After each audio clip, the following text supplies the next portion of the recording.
Hello YouTube, this is Dazzathecameraman. Today is Friday, February the 10th, 2017, and this video we're taking a look at a video by my old friend Igor Kostelac, who used to be known as Separated Society and is now known these days as Against the Grain. And here is one of his recent videos published on February 9th, 2017, called Nibiru System Right in Front of Your Nose All the Time by Against the Grain. Now poor Igor, he's really beside himself in this video and he believes he's made a significant discovery. So let's have a listen to Igor's video, and curious thing right at the start, so I'll just play a little short bit and we'll stop and listen to that and then I'll play the rest. Let's have a listen. Hello everyone, so today it's September 2nd, 2017. Hang on a minute, did he say it's September 2nd, 2017? Let's just bring that back a bit. Hello everyone, so today it's September 2nd, 2017. Yep, he sure did. Well, this video was published on February 9th, 2017, and he seems to be talking about the date being today's date. Doesn't seem to be relevant to the date that he's got set on his video, which is February the 8th, 2017. That's in Croatian. And in just a minute you're going to see him hit the Now button, which takes us to the 9th of February. And you can see that he's got these comets here. We've got two Catalina Comets, and we've got 4 Catalina Comets. He's got a fifth one out of view as well. So let's have a listen to what Igor's got to say. I'm going to play about 3 minutes of this video, so sit back and enjoy.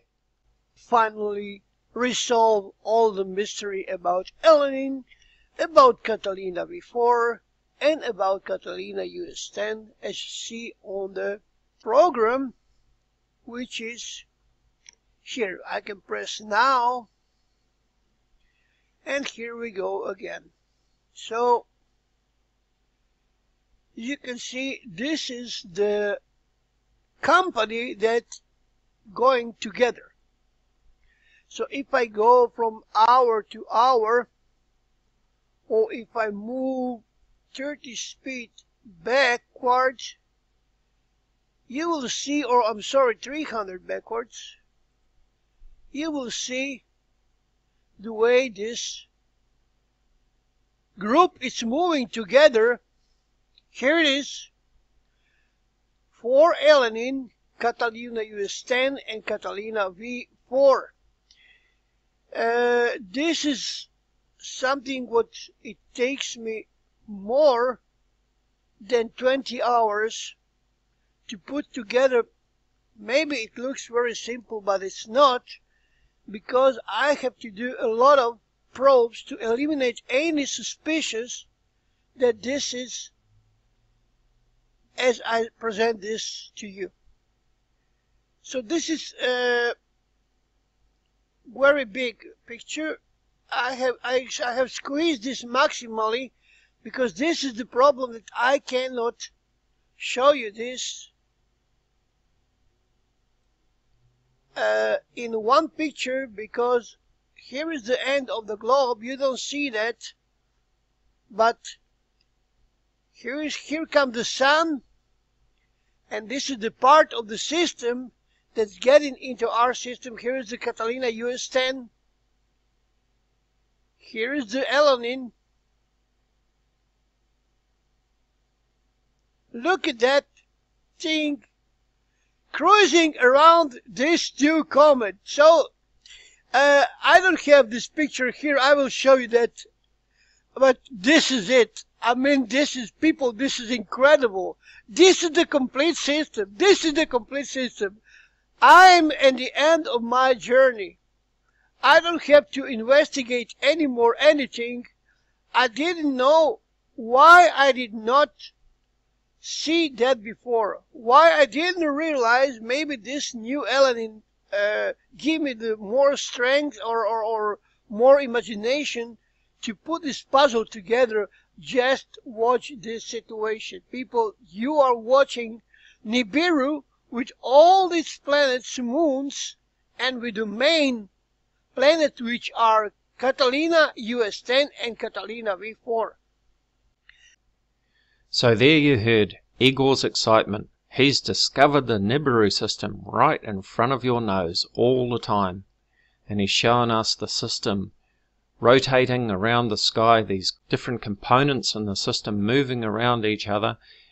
But the mysterious problem that he has is he's really trying to maximize the view, as he says, because he can't fit it all into one picture on screen.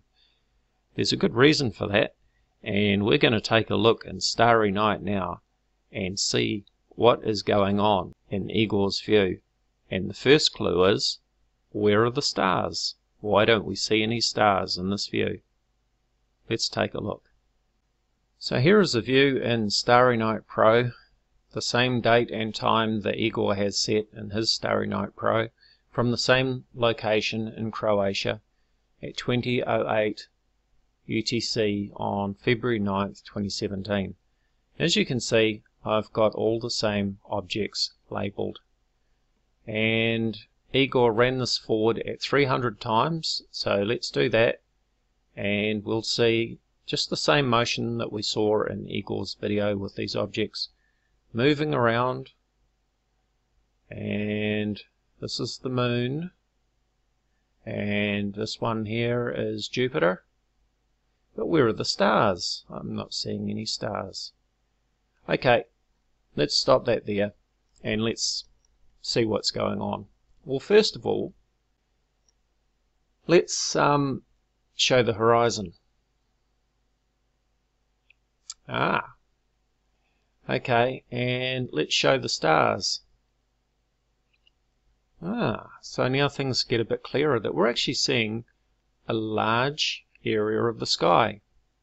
This is the reason why Igor was having a problem. He had zoomed right out trying to squash everything in, but he couldn't see everything that he was trying to show us, because we're actually looking at a large area of sky here. So let me run this forward now that we can see the horizon, and we can get an appreciation of what's really going on. Let me also turn on the labels for planets and moons, and you can see the moon there and Jupiter, and we've got some dwarf planets there. Run that forward again.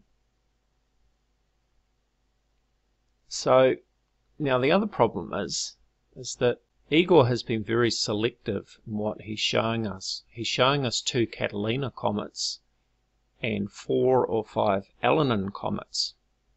But why is he picking only on 2 Catalina Comets and 4 or 5 Catalina Comets? Let's take a look at that. Now, there's actually 5 Catalina Comets listed in the database. These are all the comets that Leonid Catalin has discovered. And what if we take a look at the Catalina Comets? How many of those are there? Well, we've got a whole bunch to choose from, but Igor's only picked out 2. So I haven't counted how many Catalina Comets there are, but you can see that there's quite a number of them. And the reason that they seem to rotate around the sky is because, of course, as the Earth turns at 15 degrees per hour, as it turns once every 24 hours, the stars cross the sky from east to west as the Earth rotates from west to east. And we get this rotation of the stars in the sky, which is exactly what we should expect to see. And of course the comets will follow that motion around the sky as well. And as I move our view around, because we're we've got a fisheye lens view here, because the way that we're zoomed right out to try and get the maximum view, we're going to get some strange sort of effects with the motion. If I zoom in, then this becomes a more sort of natural motion above the horizon, as if we were standing there looking at the stars rising on the horizon. But when we zoom right out to try and see the whole sky, as if we're laying on our backs looking up at the sky, then you're going to get this sort of fisheye sort of motion, and this is why things are distorted. So where is Igor going with all of this? Well, let's listen to some more of his video. I did yesterday so many probes about the position of these comets and about the position looking for the cross. So I have to explain you what is going on here. So this picture here, it shows you everything. This here, it shows you everything. So you can name all these things as they are. So we have 1, 2, 3, 4, 5, 6, 7 objects here. And we have 5 alanine and Catalina U10 and Catalina V4, which it's 7 planets. 7 planets. This is what it's. So this is the perspective. This is the perspective. You cannot see this all the time in this formation. This is the moment when it's passed in this formation. But this is moving independently inside of this. So these 3 pictures here, these 3 objects here, 1, 2, and 3, are moving independently and change their position. This is what, how do you say it, fool me. This is what it's fool me. This is what I did not understand, because we are all taking these things as they are, but this is what they're fool me. So let me show you this. You see how they're changing their positions, but these 4 alanine, they are non-stop in the cross position. This is very important. US10 and Catalina, it's going on in a shape of number 8. I'm so happy about this. I'm so happy. This is a huge system passing through our system, and this is what fooled the people all the time. All this alanine, all these isons, all these things that come and go, it's not in effect the truth. They all remain here, and they can one by them, because the distance between them is huge. They are all here. One is missing. Only one is missing. So let me show you this. We got 4 alanine. This is the cross. You will see the cross in a different perspective. And this is what it's all about. This is what it's all about. You see it here? Now, if I can rotate this, but this is the screenshot. If I can rotate this, you will get this. And 1 alanine is missing.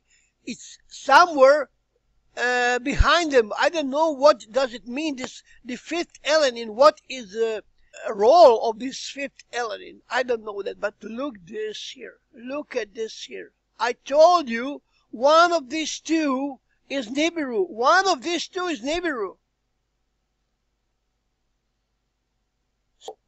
So there you heard Igor telling us that one of these 2 Catalina Comets is Nibiru. Well, let's take another look in Starry Night. And how many Catalina Comets have we got to choose from? And he's just got 2 selected. Well, let's liven this up a bit, shall we?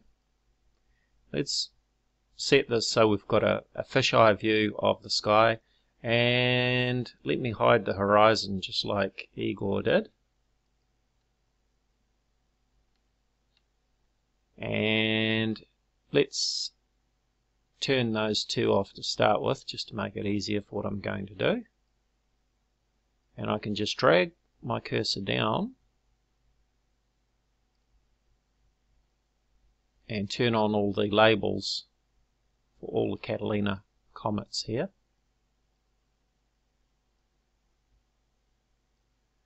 And there we go. How many have we got now? The sky is full of Catalina Comets. Now let's take another view from a top-down view of the solar system of the 2 Catalina Comets and the 4 or 5 alanine comets. So this is our top-down view of the solar system out to Neptune. And as you can see, I've got the orbits turned on for the different comets. And you can see that they're actually all over the place. Alanin C10 X1 is out here. Alanin P14 X1 is over here. Alanin C2015 X4 is over here. Alanin C2017 A3 is over here. They're all over the place. And now I've just switched to a 3D view so that I can give you more of an appreciation of the position of these different comets just by manipulating the view here in different angles. Let me zoom that out. So, you know, it's hardly a system, a grouped system moving through our solar system, is it? You can see that these comets are actually all over the place. If I run this forward, let's just run this forward on days, and I'll speed that up so we've got more motion. You can see that they're going in all different directions. So, sorry Igor, I'm sorry to burst your bubble, but you know, let's face it, if we turn on all the comets, then we end up with a mess, don't we? Like that. And again, if I turn on all the orbits, well, it soon looks pretty scary.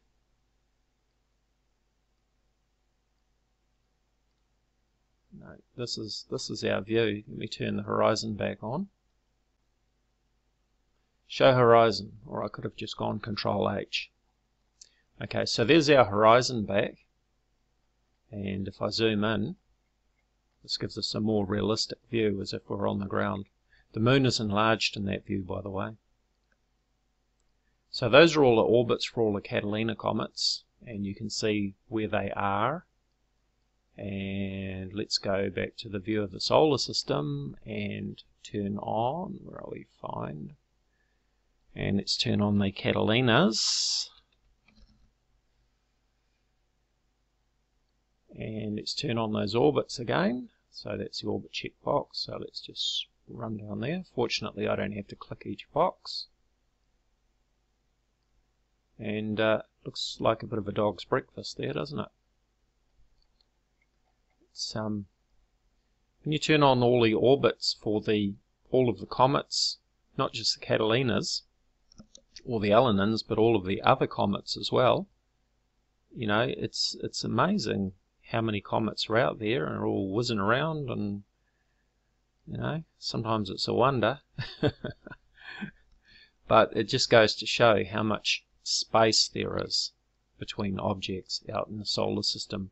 We can't really comprehend the amount of space even between, say, the Earth and the Moon. Now, it doesn't look like there's much space out there in this view, but certainly the reality of space is that the distances are actually vast. It's beyond our comprehension of how far things are apart in space. So I'm sorry, Igor, you haven't discovered Nibiru. They're just a couple of comets, two of many Catalina comets, and the Alanin comets are just comets, just like